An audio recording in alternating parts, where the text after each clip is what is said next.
Good morning, y'all. I want to begin this forecast by asking you to do something that might feel a little counterintuitive, given everything you have probably heard about this week's weather up to this point. I want you to forget the forecast you had in your head as of yesterday morning. Not because yesterday's forecast was wrong exactly, but because the atmosphere has done something in the last 36 hours that has rendered it incomplete in ways that matter enormously for the community sitting in the path of what is now developing. The word I keep coming back to, as I have been working through the latest model guidance, as I have been watching the ensemble spread tightens, and the deterministic runs converge on a solution that looked like an outlier just 48 hours ago, is shift. Not a small shift, not a nudge in the storm track, or a timing adjustment measured in hours. A fundamental pattern level shift in the atmospheric setup that changes the character of what this week's weather is going to deliver, changes it from one category of event into a completely different category, with completely different hazards, completely different impacts, and completely different preparation requirements. When the atmosphere shifts in a big way, the public conversation about what is coming needs to shift in a big way to match it. And right now, based on everything I am looking at across multiple modeling systems and multiple ensemble frameworks, that shift has not happened yet in the broader public awareness. There is a gap, a meaningful, potentially dangerous gap, between what the atmosphere is now advertising and what most people in the affected region currently understand about what this week holds for them. Closing that gap as completely and as clearly as I possibly can is what this forecast is for. So let me walk you through exactly what shifted, exactly why it shifted, and exactly what it means for you before this pattern begins delivering its consequences to the ground. The shift begins, as almost all significant pattern changes do, in the upper atmosphere, specifically in the behavior of the jet stream over the past 72 hours, which has departed meaningfully from what the models were depicting at the start of the week, and in doing so has set in motion a downstream cascade of consequences that reaches all the way to the surface weather that you and I and millions of other people are going to be living inside of over the next 7 to 10 days. Here is what happened, and I want to explain it clearly because the mechanism matters for understanding why this shift is as significant as it is. The operational models, the GFS, the European, the Canadian, were depicting at the start of this week a relatively zonal upper-level flow pattern. Zonal means west to east, relatively flat, with storm systems moving quickly through the country in a fast, progressive parade. Fast, zonal patterns tend to produce fast-moving, relatively organized severe weather, discrete supercell episodes that fire, produce their worst weather in a concentrated window, and then move on before the full weight of their hazards can accumulate in any one location. That is the pattern most of the public was briefed on at the start of this week. That is the pattern the earlier forecasts were built on. And that is the pattern that no longer exists. What replaced it, and what the models have now locked onto with a consistency and conviction that makes the forecast change irreversible at this range, is a highly amplified meridional upper-level pattern. Meridional means north to south, looping, with the jet stream carving enormous waves across the continent instead of flowing in a relatively straight line from west to east. Amplified, meridional patterns are the patterns that produce the weather events that make it into the record books. They are the patterns that slow storm systems down and deepen them and force them to interact with the atmosphere below for days rather than hours. And the specific meridional configuration now locking in, a deep cutoff trough digging into the central United States while a strong ridge builds over the eastern Atlantic, is one that every experienced forecaster in this country recognizes immediately when they see it in the models, because they have seen what it produces before, and what it produces is not a fast-moving, neatly organized event. It is a prolonged, multi-hazard, compounding weather siege. Let me walk you through what that siege looks like in specific, concrete terms, starting with the hazard that is going to arrive first, and that is going to set the table for everything that follows. The opening act of this shifted pattern is a surge of Gulf moisture so dramatic and so rapid that several of the ensemble members are advertising surface dew points across the southern plains, reaching values that would be exceptional even in late July, let alone the current season.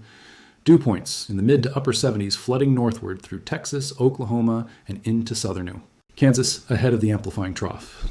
Now, I want to make sure you understand what that moisture surge means in practical terms beyond the meteorological statistics, because dew point numbers are abstract in a way that the consequences they produce are not. When surface dew points climb into the mid to upper 70s in an environment where surface temperatures are simultaneously running into the upper 80s and lower 90s, which is what the ridge to the east is going to produce across the warm sector of this system, the atmosphere becomes loaded with latent energy at a level that transforms ordinary thunderstorm development into something categorically different. The CAPE values, the convective available potential energy that measures how much fuel the atmosphere has stored for thunderstorm development, that result from that combination of extreme moisture and extreme surface heating are in the 3,000 to 4,000 joule per kilogram range in the model output. Let me put that number in context for you. A 1,000 joule severe weather environment produces hail and damaging winds and occasional tornadoes. A 2,000 joule environment produces significant severe weather with tornado potential. A 3,000 to 4,000 joule environment. The environment this moisture surge is building toward the primary event day produces the kind of convective violence that the meteorological community specifically reserves its highest end language for. It produces violent tornadoes, it produces softball-sized hail, it produces destructive straight-line winds, and it does all of those things simultaneously from storm complexes that are organized, persistent, and extraordinarily difficult to escape once you are in their path. That is what the moisture surge is building. And it is building it right now, ahead of a pattern shift that is going to force it to the surface in a single explosive initiation window. The severe weather and tornado threat from the primary initiation event deserves the most detailed and specific treatment I can give it. Because of all the consequences of this pattern shift, it is the one with the shortest warning timeline and the highest potential for catastrophic individual outcomes. The initiation window, the moment when the capping inversion breaks and the stored convective energy in the explosive atmospheric environment releases, is currently advertised by the models for the early to mid-afternoon hours of the primary event day across the dry line corridor in western Oklahoma and North Texas. Now, what fires in that initiation window is not going to be a few isolated thunderstorms.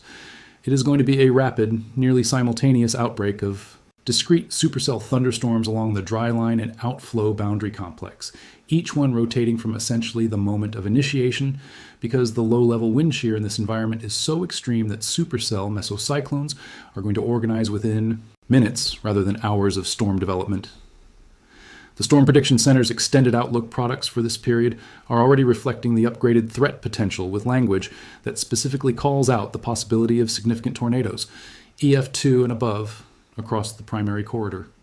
But here's the piece I want you to sit with, because it is the piece that transforms a tornado threat from an abstract meteorological statistic into a real personal risk for millions of people. Significant tornadoes in this environment, the EF2, EF3, and potentially EF4 events that the atmospheric setup supports, are not survivable in mobile homes, in vehicles, in buildings without reinforced interior rooms or basements, and in any structure that has pre-existing damage or structural compromise. Period. The margin for error is significant. A tornado event is not a wide margin. It is the difference between being in a reinforced interior room below ground level and being anywhere else. Please treat your shelter identification and preparation with the seriousness that sentence deserves. I want to talk about the overnight dimension of this severe weather threat because the shift in the pattern has introduced a timing complication that I think is one of the most underappreciated risk factors in this entire event. The initiation window opens in the early afternoon, as I described. But the atmospheric environment that drives the most organized, most violent phase of this event does not peak in the afternoon. It peaks overnight. Here is why, and here is why, that matters enormously for preparation. The low-level jet, the ribbon of fast-moving wind in the lowest mile of the atmosphere that provides the critical low-level wind shear for supercell and QLCS tornado production, is a nocturnal feature. It accelerates after sunset as the surface friction layer decouples from the atmosphere above it, and it reaches its maximum intensity in the pre-dawn hours, typically between midnight and 5 in the morning. In the atmospheric environment, being advertised for this event, the low-level jet is forecast to achieve speeds of 65 to 75 knots during the overnight hours, speeds that represent some of the strongest low-level shear values this region has seen in several years. When a low-level jet of that intensity overlaps with a squall line that has organized from the afternoon's discrete supercells, the result is the most prolific QLCS tornado-producing environment possible. Embedded tornadoes, rapid-fire tornado warnings, minimal lead time, and an alert system that is fighting against the hardest thing it can fight against, the deeply asleep human nervous system at 3 in the morning. This is the exact scenario where y'all call saves lives that every other alert system fails to save. Your phone rings. Not a push notification that your screen-off phone silently logs. Not a weather radio alarm going off in another room that you incorporate into a dream. Your phone rings with a call that cuts through Do Not Disturb, that cuts through sleep mode, that cuts through every setting designed to preserve your sleep, because your GPS coordinates are inside an active tornado warning, and that is not a situation where your sleep takes priority over your life. $14.95 for a full year. The link is in the description of this video. Please do not let the overnight window of this event find you unprotected. Set it up today. The rainfall and flash flooding component of this pattern shift is where I want to spend serious time now, because in terms of total geographic impact, in terms of the number of people and communities who are going to be directly affected, the flooding threat from this shifted pattern is broader and more persistent than the severe weather threat, and it has received a fraction of the attention it deserves in the current public conversation. The mechanism is the meridional amplified pattern I described at the opening of this forecast, and its implications for rainfall are specific and serious. In a fast zonal pattern, storm systems move.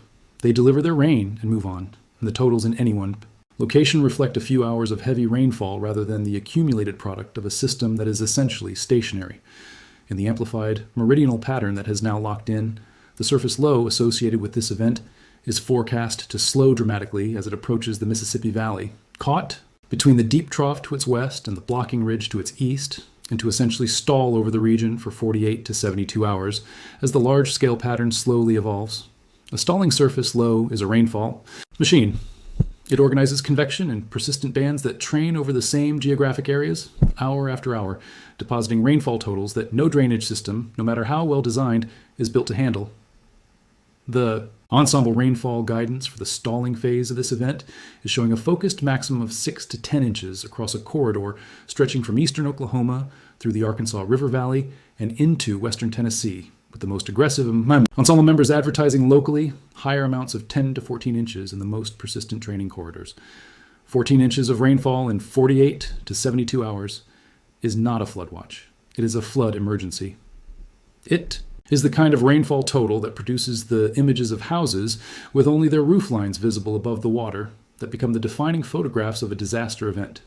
And even at the lower end of the ensemble range, 6 to 8 inches, in a region where the soil is already saturated from earlier rounds of rainfall and the rivers are already running above normal, the flooding consequences are catastrophic. Let me be specific about the human behavior dimension of the flash flooding threat, because the meteorological description of a major flood event and the human reality of surviving one are two very different conversations, and both of them belong in this forecast. The single deadliest behavior in flash flood events, the behavior that accounts for the majority of flood-related fatalities in the United States every single year, is driving into water on roadways. Not rapidly rising water in a building, not a wall of water sweeping through a neighborhood, driving into water on a road. And the reason this behavior keeps producing fatalities, despite decades of turnaround, don't drown public messaging, is not stupidity. It is a specific set of perceptual failures that the human brain makes in dark, stressful, urgent situations. Water on a road at night, in the rain, in your headlights, looks shallower than it is. It looks stiller than it is. It looks more crossable than it is. And the brain, processing the situation under stress and time pressure, you are late, you are tired, you need to get home. It does not look that deep. Makes a calculation that the road is passable when it categorically is not. 2 feet of moving water will sweep the majority of passenger vehicles off the road. 6 inches of fast-moving water can knock an adult off their feet. The water that kills people in flood events is almost never the water that looks dangerous. It is the water that looks manageable right up until it is not. Every road you encounter with water on it during this event, any amount, any depth, any road you have crossed 100 times before, please turn around. The appointment on the other side is not worth your life. The errand is not worth your life.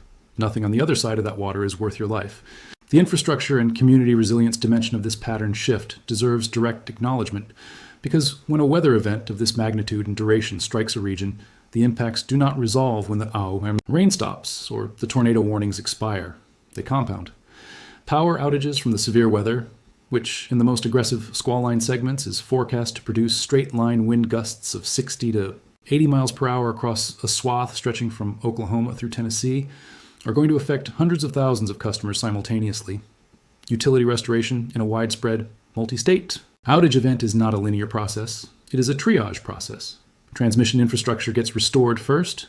Distribution infrastructure, the lines that actually serve individual neighborhoods and homes, comes after, sometimes days after.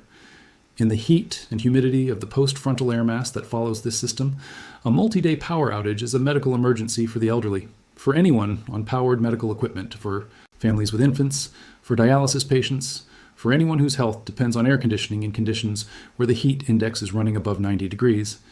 If you have someone in your life in that category, a parent, a grandparent, a neighbor, please have the power outage plan conversation with them today. Where will they go? Who will check on them? Does their powered medical equipment have a battery backup? These are the questions that need answers before the event, not during it. Here's what I need you to do, and I need you to do it today, while the sun is still up and the roads are still dry and the stores still have what you need on the shelves. Identify your tornado shelter, confirm it is accessible and structurally sound, and practice getting there in the dark in under 2 minutes. Set up, y'all call on every phone in your household before you sleep tonight. Every phone, including the teenagers who sleep through everything, and the grandparents who are not sure how apps work. Know your flood-prone roads and have your alternate routes identified before the rain starts.